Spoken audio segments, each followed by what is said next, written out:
Welcome back to Wigscape with Amy Gibson, and we're going to go over cap constructions. One of the most important things you need to know before shopping for a wig is the type of cap that's going to feel comfortable for you, or at least know what the advantages and disadvantages of each cap are, so that when you go in, I always say more knowledge, more better, more better, more better.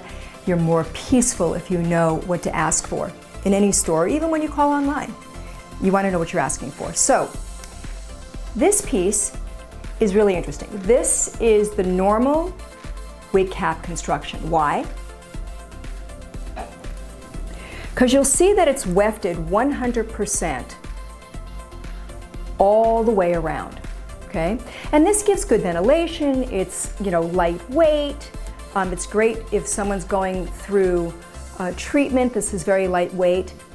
These are wefted all the way around though, so on the top, they can be a little heavy, okay? Now, some people don't have a problem with that. For those going through any type of treatment, or if they're living in a very hot climate, I don't suggest this top. I suggest this open, capless construction, but with a mono top that we'll go into for a moment. The other thing with the capless construction, they're more affordable. They're definitely reasonably priced. There is no part. I love a part in a wig because it's a little more natural, but sometimes you don't get the amount of volume like you do in an all wefted top, and the way they hide the wefts on top is with something called permatease, which kind of hides it and it kind of gives it this volume, and some people really love it. I wore this wig for years, girl, for years. So we're just putting her on there. So that's the capless construction. Now, when I said you can wear it with a mono top, you do have the capless construction with a mono top. So the mono top is a plain piece of mesh that looks something similar to this. Okay, see how clear that is? And what happens is they end up putting it here, and it's hand tied. A mono top is hair that's hand tied to mesh like this, usually 1 or 2 hairs at a time. And you want to make sure if you're getting something that's mono top, that the knots where they've hand sewn every hair is very small. If the knots are large, you're going to look like you have polka dots on your head, so you don't want large knots in a mono top. So you want to go for a nice clean mono top. This is a nice clean mono top, okay? But it's mono top with a capless or basic cap construction. This is a little more expensive being mono top, just so you know. Also, mono top, you can kind of part wherever you want, and it will always look like the scalp, because it looks like the hair is coming right out of the scalp when you do a mono top, okay? A little more expensive with mono top, so this is the least expensive, mono top is the next. And I really love mono top. I think it's really natural. Now, there's sometimes with a mono top that you could actually get a mono top with a defined part. And what that does is it makes you look like you have more of a part on top. So like this has more of a part. It has a defined part.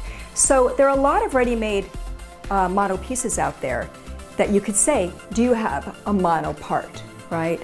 And that's when it has a defined area that you like your part. I like my part like 1/2 inch off center on the left or the right. I can do both ways. If you were buying a ready-made piece, they don't usually go that far over because that goes into the wefting on the side or changing of the cap construction. So you want to kind of go anywhere from 1/2 inch to maybe 1.5 inches the most when you're talking about a part in any of these wigs. Now, another type of cap is your hand-tied cap. This is the coolest one you can get. You can see my hands right through this, right? So this is actually a cap where the hair is hand-tied, strand by strand, not more than 3 strands at a time, usually 2, individually. Sometimes it can take someone up to 40, 50 hours, even more, to make a wig, depending on the factory's time frame. So this will be your most expensive choice, is anything having to do with hand-tied. However, wigs also come hand-tied with wefting in the back, like I showed you in the black piece, okay? This can have hand-tied top with wefting in the back, and that's called half and half. Okay. Now another cap which I tend to really like, because when you have a wefted back, it tends to hug the head better. It also holds onto the hair more. A hand-tied cap will do two things. One, it has a tendency to stretch, and the other is that the hair has a tendency of loosening up a little more quickly than when it's tied into wefts. So, you know, just keep that in mind when you're looking for a wig. Now, this is wefted back with something called a silk top. And a silk top is made so you can see it as if it's a scalp. This is the most authentic looking cap you can get, okay? Now, how a silk top is made is a little different than hand-tied, monotop. When you have a monotop, you actually will take the hair through the cap about 3.5 inches, and the rest of the hair through the cap will hang down, and this part hangs over, and that's how you get your height, which is why monotop pieces are more expensive than silk top usually. Now, silk top, what they do is they take the hair all the way through the cap, leaving about 2 inches, and they knot it from underneath. But so you don't feel the knots underneath, they put a piece of silk on the top. But you see the silk, they use a very light material. Now you'll see this is brown, but under this brown is a piece of cream silk, which is how you get that parted look. Looks like your scalp. This is essential for authenticity, I have to tell you. This one is also silk top. This has a cotton base, but it's a light colored with a silk on top of that. So it looks like the scalp, okay? Okay, so the next cap I want to discuss with you is ones that come with lace front. The best lace on the market is Swiss lace because it is so translucent and so light and so thin, all right? But actually the lace is cut all the way back. But what you have to be careful about with lace fronts is a lot of ready-made pieces have this line, right? And we oftentimes, this is a widow's peak, but we'll actually tweeze the hair to lessen the widow's peak, but just so it's not straight across, because that's the dead giveaway with lace pieces. So a lot of ready-made lace pieces have this straight line in front. And then you just have to go, which is in one of our next videos, on how to customize your lace front. We're going to show you how to tweeze it so that when you wear it back, it looks more like your own hair. But the one thing with lace front pieces, they're the most natural if you're going to wear your hair back. I mean, we do a lot of ballerinas here at Created Hair, and you know, they love those top knots and those really tight buns, and all the hair goes back. Well, with lace all the way around, you're not going to see the edge of a cap, which is brilliant, okay? But it's definitely more fragile, so you have to be more careful with her. That means no pins in the front. When you're styling, you pin her here, you pin her in the back, but you never, ever, ever put pin in the front.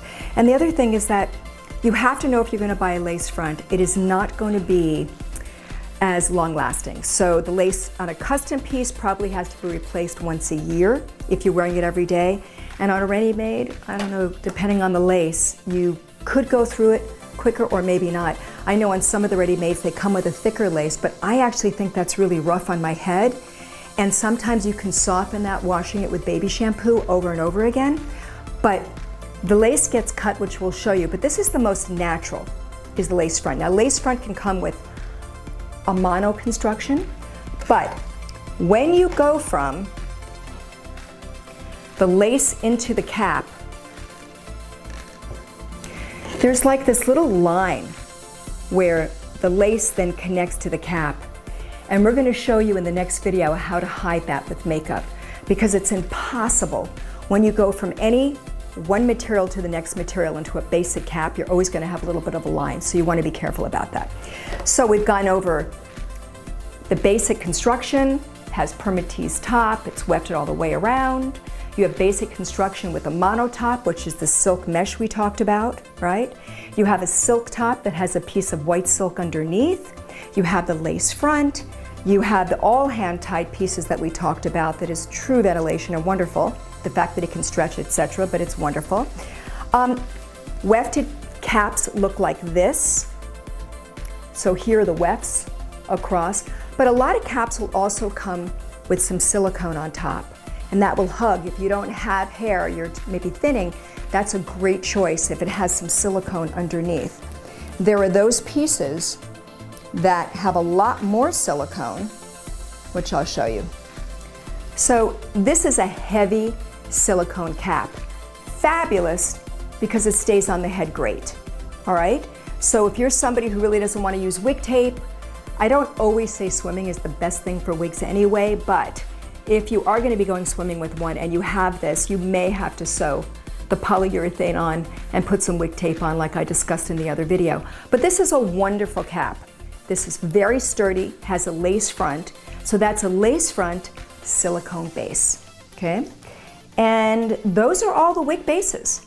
So if you have any questions or there's something I didn't cover, definitely write me. hello@wigscape.com, and then I'll put it in the next video. Thanks.